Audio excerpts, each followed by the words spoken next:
ನನ್ನ ನೋಡಿದ್ರೆ ನೋಡ್ದ ಹಾಗೆ ಹೋಗ್ತಾ ಇದ್ದೀರಲ್ಲ, ನನ್ನ ಜೊತೆ ಮಾತಾಡಕ್ ಇಷ್ಟ ಇಲ್ವಾ? ಮನೋಜ್, ದಯವಿಟ್ಟು ಇಲ್ಲ ಅಂತ ಹೇಳ್ಬಿಡ. ಯಾಕೋ ಗೊತ್ತಿಲ್ಲ, ನಿನ್ನ ನೋಡ್ತಾ ಇದ್ರೆ ಈ ನನ್ನ ಮನಸ್ಸಿಗೆ ಸಮಾಧಾನವೇ ಇಲ್ಲ. ನೋಡಿ, ಒಂದೇ ಒಂದ್ಸಾರೆ ನನ್ನ ಆಸೆಯನ್ನು ಪೂರೈಸ್ಬಿಡು. ನೋಡು, ನನ್ನ ತವ್ರ ಮನೆಯಿಂದ ಈಗ ತಾನೇ ಹಣ ಬಂದಿದೆ. ಈ 10,000 ರೂಪಾಯಿ ಹಣ ನನಗೆ ಕೊಟ್ಬಿಡ್ತೀನಿ. ಅಮ್ಮ, ನಿಮ್ಮ 10,000 ಹಣಕ್ಕೆ ಆಸೆ ಬಿದ್ದು ಅಭಿಮಾನ ಮಾಡಿಕೊಳ್ಳುವಂತ ಅವಿವೇಕಿ ನಾನಲ್ಲವಮ್ಮ. ಸುಮ್ಮನೆ ನೀವು ಅರ್ಥವಿಲ್ಲದ ಮೋಹಕ್ಕೆ ವ್ಯರ್ಥ ಆಸೆ ಪಡಬೇಡಿ. ಯಾಕೆ ಈ ನನ್ನ ಪ್ರೇಮ ನೀವು ಯಾಕೆ ಅರ್ಥವಾಗ್ತಾ ಇಲ್ಲ? ಇಲ್ಲ, ನಿಮ್ಮ ಪ್ರೇಮದ ಅರ್ಥ ಎಲ್ಲ ಅನರ್ಥ. ಗಂಡನೇ ದೇವರೆಂದು ಪೂಜಿಸುವುದು ಹೆಣ್ಣಿನ ಕುಲಧರ್ಮ. ಅದನ್ನು ಮರೆತು ಒಬ್ಬ ವ್ಯಕ್ತಿಯನ್ನು ತನ್ನ ಹೃದಯ ಸಿಂಹಾಸನದಲ್ಲಿ ಸ್ಥಾಪಿಸಿಕೊಂಡು ತನ್ನ ತನು ಮನ ಧನವನ್ನೇ ವ್ಯಕ್ತಿಗೆ ಅರ್ಪಿಸಿ ಮತ್ತೆ ಅದೇ ಸ್ಥಾನದಲ್ಲಿ ಇನ್ನೊಬ್ಬರನ್ನು ಕೂಡಿಸಿಕೊಳ್ಳುವುದು ಧರ್ಮವೇ? ಅತ್ತಿಗೆ, ಪತಿದೇವರನ್ನು ಬಿಟ್ಟು ಅನ್ಯರನ್ನು ಆಧರಿಸುವುದು ವ್ಯಭಿಚಾರತನವಲ್ಲವೇನಮ್ಮ?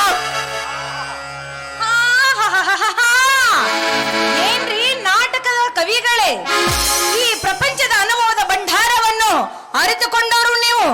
ಅದರ ಬಗ್ಗೆ ತಿಳಿಸಿ ಹೇಳುವ ಅವಶ್ಯಕತೆನೂ ಇಲ್ಲ. ಯಾಕೆ? ಧರ್ಮ, ಹಿಂದೆ ಮಹಾಭಾರತದ ಕತೆ ತಮಗೆ ಗೊತ್ತಿಲ್ಲವೇ? ಭೀಮ, ಧರ್ಮ, ನಕುಲ್ ಅಂತ ಪಂಚ ಪಾಂಡವರಿಗಿದ್ರು. ಒಬ್ಬ ಯುವತಿಯಾದ ದ್ರೌಪದಿಯನ್ನು ಮದುವೆ ಮಾಡಿಕೊಂಡ್ರು. ಆದ್ರೆ ಆನ್ಯದಾರಾದ ಕರ್ಣನೇ ನನ್ನ ಪತಿ ಆಗ್ಬೇಕಂತ ಅವಳ ಆಸೆ ಇದ್ದಿಲ್ವೇ? ಇದು ನಿಮಗೆ ತಿಳಿದಿಲ್ಲವೇ? ತಪ್ಪು ಅತ್ತಿಗೆ, ತಪ್ಪು. ನೀವು ತಿಳಿದುಕೊಂಡಿರುವುದು ಶುದ್ಧ ತಪ್ಪು. ಧರ್ಮರಾಜನನ್ನು ಬಿಟ್ಟು ಇನ್ನುಳಿದ 4 ಜನರ ಪಾಂಡವರ ಮನಸ್ಸು ದ್ರೌಪದಿಯೊಡನೆ ಏಕೀಕರಣವಾಗಿತ್ತೇವಿನ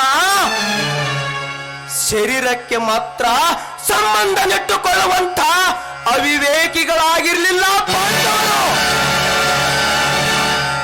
ಅತ್ತಿಗೆ, ಪಾಂಡವರು ಬಂಧು ಪ್ರೇಮಿಗಳು. ಅವರು ಸಂಯವರದಲ್ಲಿ ದೃಪದ ನಂದಿನಿಯನ್ನು 5 ಒಂದುಗೂಡಿ ಮದುವೆಯಾದ ಸಂಗತಿಯನ್ನು ವಿಂಗಡಿಸಿ ಬರೆದರೆ ಅದೊಂದು ಹಿರಿಯ ಹೊತ್ತಿಗೆಯಾಗಿ ನೆರೆಯಬಹುದು. ವಿದ್ಯಾವಂತರಾದ ನೀವೇ ವಿಚಾರ ಮಾಡಿ ನೋಡಮ್ಮ. ಈ ವಿದ್ಯೆಗೂ ಪ್ರೇಮಕ್ಕೂ ಏನು ಸಂಬಂಧ?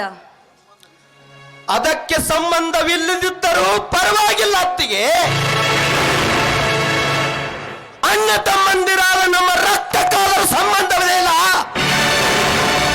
ಅದನ್ನಾದರೂ ಸ್ವಲ್ಪ ವಿಚಾರ ಮಾಡಮ್ಮ, ವಿಚಾರ ಮಾಡು. ಅಣ್ಣ ತಮ್ಮಂದರ ಸಂಬಂಧ? ಈ ಕಲಿಯುಗದಲ್ಲಿ ಎಷ್ಟೋ ತಂಗಿಯಂದರು, ಎಷ್ಟೋ ಅಣ್ಣಂದಿರು, ಜನರಿದ್ದ ಮಾತ್ರ ಅಣ್ಣ ತಂಗಿ ಅಂತ ಕರೆದು ಪರದೆ ಮರೆಯಾದಾಗ ಅದೇ ತಾವು ಎಲ್ಲ ಪ್ರೇಮ ಯುವಕದಲ್ಲಿ ಒದ್ದಾಡಿ ಕೊನೆಗೆ ಅಪ್ಪ ಎಂಬುವ ಪದವನ್ನು ಬಳಸ್ತಾ ಇದ್ದಾರಲ್ಲ, ಇದಕ್ಕೆ ಜೂಟ್ಯಾರು, ಜೋಗುಳ ಯಾರು? ಅತ್ತಿಗೆ, ಧರ್ಮವಂತರು ಮಣ್ಣು ಬಿತ್ತಿ ಮುತ್ತು ಬೆಳೆಯಬಹುದು, ಆದರೆ ಅಧರ್ಮವಂತರು ಮಣ್ಣು ಬಿತ್ತಿದರೂ ಮುತ್ತು ಬೆಳೆಯಲು ಸಾಧ್ಯವಿಲ್ಲ.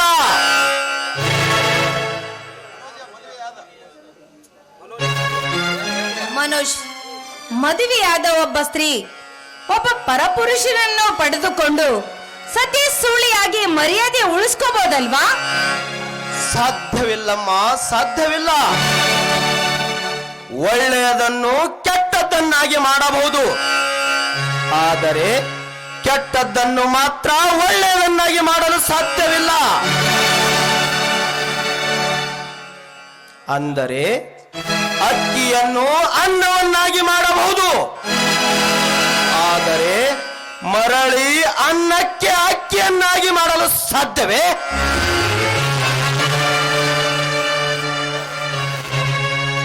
ಮನೋಜ್,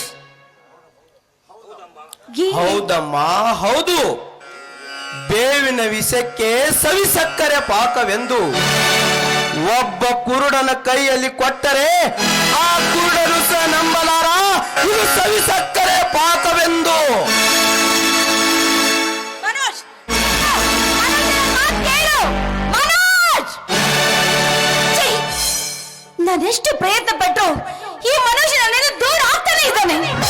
ಇಲ್ಲ, ಹೇಗಾದ್ರೂ ಮಾಡಿ ಈ ಮನೋಜನನ್ನು ನಾನು ಪಡಿಲೇಬೇಕು. ಈ ಮನೋಜ್